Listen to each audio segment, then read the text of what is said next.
let you guys in on a little secret. I love love.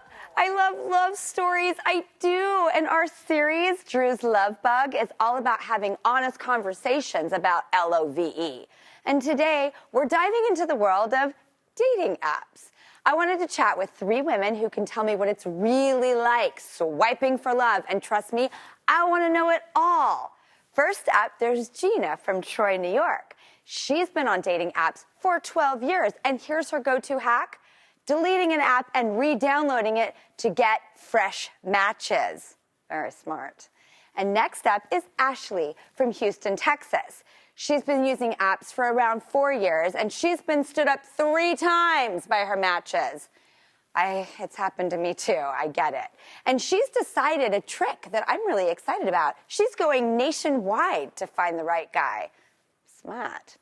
Last but not least, Abby from Sacramento. She's been using apps for 2.5 years, and she's been on more than 100 dates.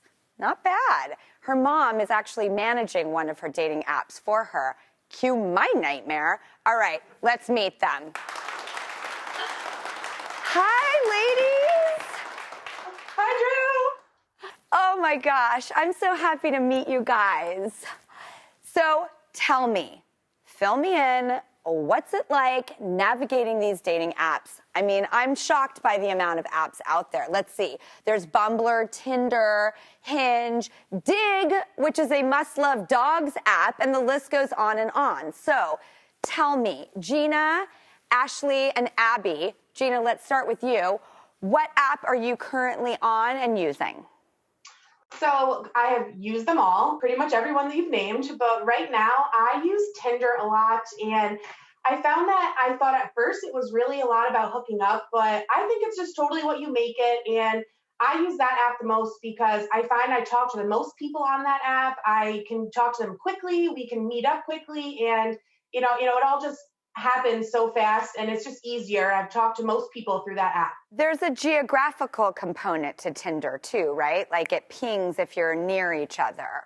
Yes, it'll tell you if you're X amount of miles away from someone, whether it's 60 miles, 2 miles. So it definitely knows your proximity with other people. I mean, that is just so future. Hello. Okay, Ashley, what apps are you on? Well, like Gina, I have tried all of them, but currently I'm on Match.com, eHarmony, and Tinder. I've actually paid for both eHarmony and Match.com with hopes to weed out and get the good guys. I'm using Tinder as well, and I picked that one back up, so I'm using it a lot more. But I'm finding still that it's a lot of hookups. But like Gina, again, I hear all these great stories, so maybe I'll have some luck on Tinder one day.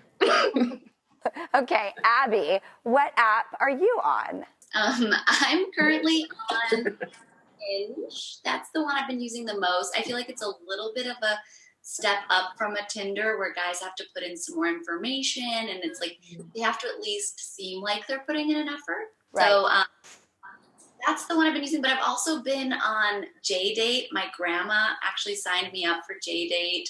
My dad signed me up for Meet Mindful, and now my mom signed me up for Coffee Meets Bagels, and she's managing the app for me. How is the Coffee Meets Bagels? I read about that app and I was intrigued. I think it's a lot more intensive. Like you have to answer a lot more questions, and I think it's attracting guys who are a little bit more serious about dating because I've gone on some dates with guys she set me up with, and they do feel like they're a little bit more reliable, calling, making plans to see you and all that kind of stuff. So you and your mom have a healthy relationship. I would say we have a relationship where she wants me to find someone even more than I do.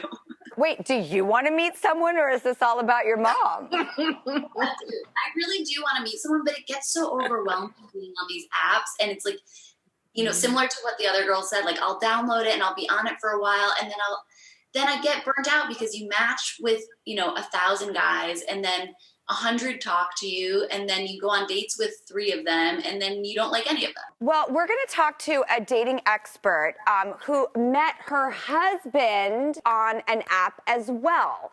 So Awesome. not only is she an expert in her field, but she's an expert in this subject. Awesome. But first, will you ladies be my dictionary and explain to me these terms, these words that occur in the dating app world? All right. First one, kitten fishing. Kitten fishing is definitely when guys give you a fake version of themselves. Like, it's actually them, so it's not a full catfish, but where they will show maybe where they look a lot hotter than what they really look like, or like they'll show themselves really in shape, but they have like a super dad bod, you know, like that. Look, take the super dad bod if they're nice to you every day. Mm-hmm. All right. Abby, submarining. Submarining is when guys show their interest and then disappear, kind of like they're ghosting, and then they pop back up out of nowhere. And that's happened to me recently, so I can tell you about it. Interesting. Okay. Gina, flexting. Oh yeah, flexing definitely happens all the time when someone is bragging way too much about themselves through the dating apps and through texting before you ever meet them in person. Okay, and we're going to coin something here today. Are you ready for it? We all came up with it together. I'm super excited. Lead footing. When a guy goes from 0 to 60 out of nowhere. Oh yeah, that happens. All right. All the time. Tell him stop lead footing.